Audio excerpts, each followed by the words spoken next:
first. And I love this verse. This is from Paul talking to the Romans. He says, he starts it off by talking about your whole life, just laying down your whole life as a sacrifice to God, right? That's you're pouring it out as an offering. This is worship. And then he goes on to give us the understanding of that we don't need to conform to the pattern. Everybody say the word pattern. When you say pattern, I want you to think mold, okay?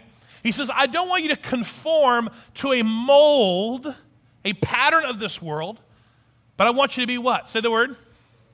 Transformed, right? I want you to be transformed by the renewing of your mind. Like there's things at work here that the world, the culture that you're in is going to kind of push you. The Message paraphrase says it's going to want you to fit into this world without even thinking about it. It's kind of conforming you and pressing you into a mold that fits in our world. But Jesus is saying through Paul's letter, he's like, no, I want you to be transformed. I want you to experience transformation by the renewal and by the renewing of the way you think, by the renewal of your mind.